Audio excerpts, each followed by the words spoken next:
এরকম ব্রাজিলের খেলার জন্যই কিন্তু মানুষ রাত জাগছিল সেই মরক্কোর এগেনস্টে ম্যাচে, বাট আনফরচুনেটলি ব্রাজিল তখন সেই ফেভারেবল রেজাল্টটা ডেলিভার করতে পারে নাই।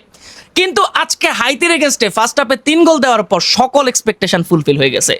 এখন এই সকল এক্সপেকটেশন ফুলফিল হয়ে গেছে কথাটা কিন্তু আসলে আমি ভুল বলছি, কারণ ম্যাচ যখন শেষ হয়েছে, সেলিব্রেশন যখন শেষ হয়েছে, মানুষ একটা কোশ্চেন বারবার করতেছে যে ফার্স্ট হাফে 3 গোল দিয়ে দিছে, সবাই যেখানে এক্সপেক্ট করতেছিল যে আজকে 7-8 গোল হয়ে যাবে, সেখানে সেকেন্ড হাফে কোনো গোল আসে নাই কেন?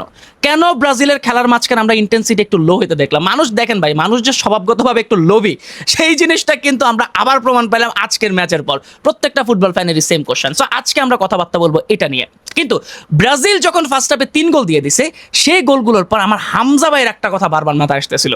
ইয়েস, হামজা চৌধুরীর কথা বলতেছি, কারণ ড্রিম কাপ উইথ হামজাতে হামজা ভাই বলছিল যে ব্রাজিল সেমিফাইনাল পর্যন্ত যাবে, এবং ফার্স্ট হাফে যে 3টা গোল হয়েছে, এই 3টা গোলের পর আমার মাথায় বারবার বাজতেছিল যে আচ্ছা, উনি যে ভাই ভালো রকমের ফুটবল বুঝেন, এটা কিন্তু তিনি বারবার বুঝাচ্ছেন। যদি আমরা সবাই জানতাম যে ব্রাজিল উইল বাউন্স ব্যাক, এবং এক্স্যাক্টলি সেম জিনিসটাই তারা আজকে করছে, এবং তাদের মাঝখানে টিম কম্বিনেশন আজকে অন্য দিন থেকে আমরা আরো বেটার দেখছি।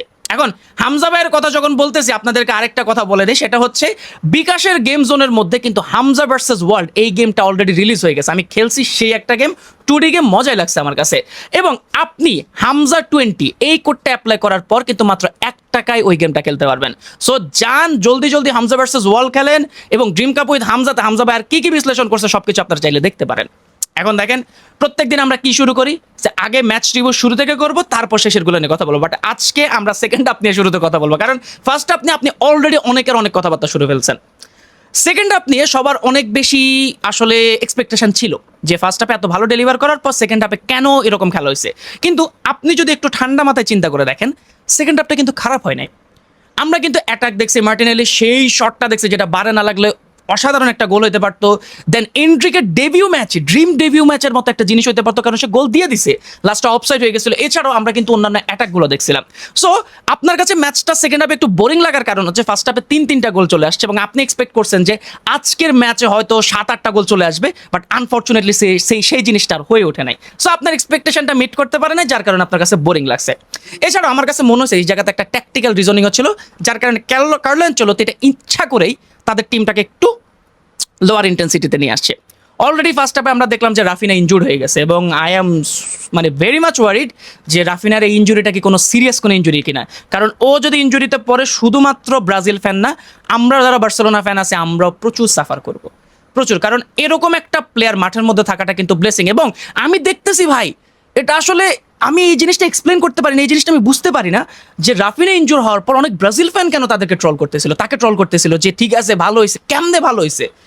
আপনি যদি একটু ট্যাকটিক্যাল রিজনিং থেকে যদি দেখেন, রাফিনা এমন একটা প্লেয়ার যার প্রেজেন্স মাঠের মধ্যে দরকার। অন দ্য বল হয়তো আপনিও তার থেকে ওই রকম এক্সপেকটেশন যেরকম রাখছেন সেরকম আপনি ডেলিভার পাচ্ছেন না, বাট আপনি অফ দ্য বল তার ওয়ার্ক রেট যদি আপনি দেখেন, তার প্রেসিং যদি দেখেন, আমার মতে ব্রাজিলের স্কোয়াডে যারা ডিফেন্ডার আছে তারাও এত ভালো প্রেস করতে পারে না যতটা রাফিনা করে। পুরো 90 মিনিট সে একটা ধরেন ছেড়ে দেওয়া ষাঁড়ের মতো সে প্রেস করে থাকে। সো আপনার এরকম প্লেয়ার যখন মাঠে থাকবে না, আপনার ওয়ারিড হওয়ার মতো জিনিস। সো আমি এটা সেন্সিবল ব্রাজিল ফ্যানদের কথা বলতেছি না, এটা বলতেছি যারা হচ্ছে ধরেন একটু বার্সেলোনা হেটার, আর্জেন্টিনা হেটার, আর্জেন্টিনা না, বার্সেলোনা হেটার যারা আছে তাদের কথা আমি মেনলি বলতেছি যে রাফিনার ইনজুরিটা ভাই আপনাদেরকেও কঠিন কষ্ট করাবে। ব্রাজিলকে যদি নেক্সট রাউন্ডে যে ভালো করতে হয়, তখন আপনাকে এই জিনিসটা করতে হবে। সো রাফিনার ইনজুরি তো গেল, এবং I am super worried about that. But Ancelotti কেন ইচ্ছা করে এটা করাইছে? যেহেতু সে অলরেডি দেখছে যে ফার্স্ট হাফে তার একটা ক্রুশাল প্লেয়ার ইনজুরিতে পড়ে গেছে। সো সে চাচ্ছিল না, যেহেতু 3-0 একটা বিশাল লিড নিয়ে চলে আসছে, সো ওইরকমভাবে সে চাচ্ছিল না যে বাকি প্লেয়ার ওইরকমভাবে ইন্টেন্সিটি দেখাক, ওইরকমভাবে তারা খেলুক। আমার কাছে মনে হয় যে এটা একটা ট্যাকটিক্যাল রিজনিংয়ের কারণেই কিন্তু তারা ইন্টেন্সিটিটা সে সময় কমাই দিছে, এবং আমার মতে খুব একটা খারাপ করে না। এছাড়াও বেঞ্চ প্লেয়ারদের সে বারবার চান্স দিছে, রায়ানকে চান্স দিছে, এন্ড্রিককে চান্স দিছে, এছাড়াও আরও অনেকগুলো প্লেয়ার আসছে। সো এই বেঞ্চ প্লেয়ারগুলোকে যখন মাঠে নামানো হয়েছে, তখন কিন্তু তারা ওই আগের মতো ইন্টেন্সিটি দেখাতে পারবে না, কারণ ফার্স্ট হাফে যে রিদমটা পিক করা হয়েছে, ওই রিদমটাকে ম্যাচ করতে হলে ওই প্লেয়ারগুলোকে সেকেন্ড হাফে কন্টিনিউ করতে হইতো। বাট ফর্চুনেটলি যেটাই বলেন, বাট ওই প্লেয়ারগুলো করেন, এবং আমার মতে এটা একটা ভালো ডিসিশন ছিল তখন। কারণ বেঞ্চ প্লেয়াররা যখন খেলতেছে, তারা কিন্তু ধরেন এখন যে রাফিনা নাই, এখন ওর জায়গাটাকে রায়ানে খেলতে হবে, বাউন্ডমাউথে সে প্লেয়ার রায়ানে তাকে খেলতে হবে। এবং এই জন্যই কিন্তু আমার কাছে মনে হচ্ছে যে ট্যাকটিক্যাল রিজনিংয়ের কারণেই এই সেকেন্ড হাফে ব্রাজিলের ইন্টেন্সিটিটা আমরা কম দেখছি। তো এবার আসি ফার্স্ট হাফ নিয়ে, আজকে সব কিছু উল্টাপাল্টা করতেছি। ফার্স্ট হাফে শুরুর দিকে একটু ডগমগ সিচুয়েশন আমরা দেখছিলাম, বাট যত টাইম পের হয়েছে ব্রাজিলের মাঝখানে সেই কম্বিনেশনটা আমরা আরও ভালোভাবে দেখছি। আজকে মিডফিল্ড থেকে প্রপার বল গেছে। আজকে যখন আমরা দেখলাম যে একা পিভট হিসেবে খেলতেছিল হচ্ছে ক্যাসিমিরো, যদিও ক্যাসিমিরোর পারফরমেন্স আমার কাছে মোটেও ভালো লাগে নাই।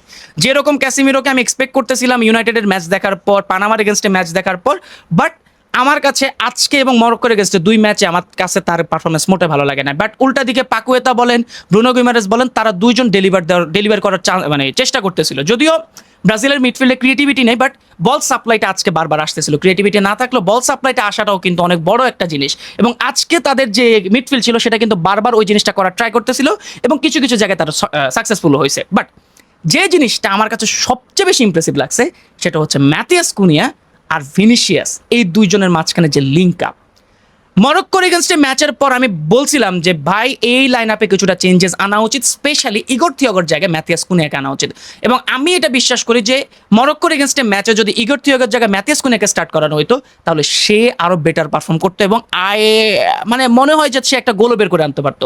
কারণ ইগর থিয়াগো হচ্ছে ধরেন একটা Fox in the box type বা এরকম একটা প্লেয়ার যে লম্বা চড়া, যাকে আপনি ক্রস করলে সে হিট করতে পারবে বা তার ফিজিক্যালিটি সে দেখাতে পারবে। বাট ম্যাথিয়াস কুনিয়া এমন একটা প্লেয়ার যে আপনার মিডফিল্ডের সাথে ড্রপ ডাউন করবে, ড্রপ ডাউন করে সে সেখান থেকে লিঙ্ক আপ করবে। অনেকটা হ্যারিকেন স্টাইলের প্লেয়ার আর কি। হ্যারিকেন যেভাবে মিডফিল্ডে আসে আর এসে তারপর সেখান থেকে বল নিয়ে যায়, এক্স্যাক্টলি কুনিও সেম জিনিসটা করে থাকে। সে আপনার ওয়াইড এরিয়ার যেসব প্লেয়ারগুলো আছে, ফ্ল্যাঙ্কের যে প্লেয়ারগুলো আছে, মানে লেফট উইঙ্গার, রাইট উইঙ্গার, এদের সাথে সে লিঙ্ক আপ করবে, মিডফিল্ডে একটু ড্রিপ ডাউন করে ডিফেন্সও হেল্প করবে।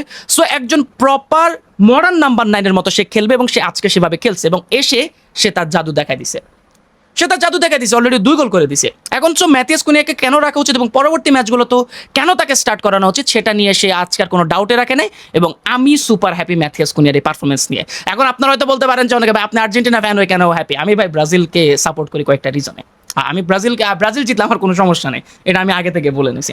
এবার আসি 10x ভিনিসিয়াস, জিনিয়াস ভিনিসিয়াস। আপনি যাই বলেন, যেটাই বলেন, যা ইচ্ছে বলেন, এই ব্রাজিল টিমটা লিড করতেছে ভিনিসিয়াসের উপর, এবং ভিনিসিয়াস ও অ্যাটাকের নেতৃত্ব, ওভারঅল ব্রাজিলের যে নেতৃত্ব সেটা কিন্তু সে খুব ভালোভাবে দিচ্ছে। কারণ কার্লো আনচেলত্তি তাকে কেন্দ্র করেই তার অ্যাটাকগুলো সাজাচ্ছে, যার কারণে আমরা দেখবো যে লেফট সাইডে অনেক বেশি বল ডেলিভার হচ্ছিল, এবং ডেলিভার হওয়াটা খুব খারাপ জিনিস না।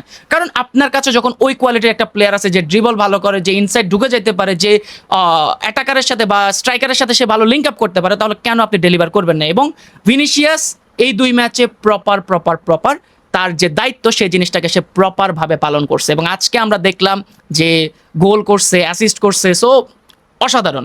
এবং সে 2 ম্যাচে গোল পাইছে এবং একটা অ্যাসিস্ট পাইছে, হিউজ জিনিসপাতি। এবং ভিনিসিয়াসের কাছে এরকম পারফরমেন্স কিন্তু আমরা চাই, সবসময় কিন্তু এরকম পারফরমেন্স চাই, এবং আমি আশা করি যে সামনেও সেম জিনিসটা করবে। বাট এখন এই ভিডিওটা স্টার্ট করার আগে আমি একটা নিউজ পাইছি যে Neymar can play the next match of Brazil. Next match যখন ব্রাজিল খেলবে তখন নেইমার খেলতে পারে ভাই। আমার কারেন্ট চলে গেছে, সো অনেকগুলো কথা বলার, সো কারেন্ট চলে গেছে, কিচ্ছু করার নাই। যাই হোক, ক্যামেরা চলতেছে, আমাকে দেখা যাচ্ছে না যদিও। আচ্ছা দাঁড়ান একটা সেকেন্ড, লাস্টের ইন্ট্রোটা একটু দিয়ে নিই, এখানে একটু পজ করি। সো বাংলাদেশের কারেন্টের সিস্টেমের কথা আর কি বলবো, বাট যে গুড নিউজটা আছে সেটা দিয়ে দিই। সেটা হচ্ছে নেক্সট ম্যাচে নেইমার হয়তোবা স্টার্ট করতে পারে, এবং ভাই এটা আমি জানি না আপনি কেমন ফিল করতেছেন, আমি একজন আর্জেন্টিনা ফ্যান হয়ে আমার কাছে অস্থির লাগতেছে। কারণ সে যদি স্টার্ট করে জিনিসটা বুঝাইতে পারবো না। সো ওভারঅল আজকে আমার কাছে ব্রাজিলের ম্যাচটা ভালোই লাগছে।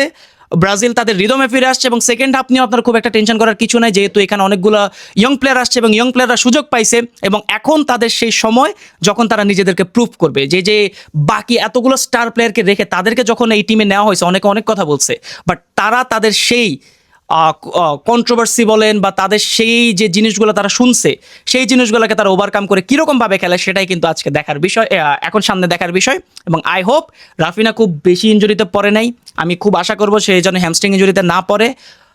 Overall the match was good, I am happy with the performance. আমি জানি না আপনার কেমন লাগতেছে, এবং আপনি আপনার কমেন্টে সেই জিনিসটা জানান যে আপনার কাছে কেমন লাগছে এই পারফরমেন্সটা, ওভারঅল পারফরমেন্স। সো পরবর্তী ভিডিও পর্যন্ত সবাই ভালো থাকবেন, সুস্থ থাকবেন, সবাইকে আসসালামু আলাইকুম।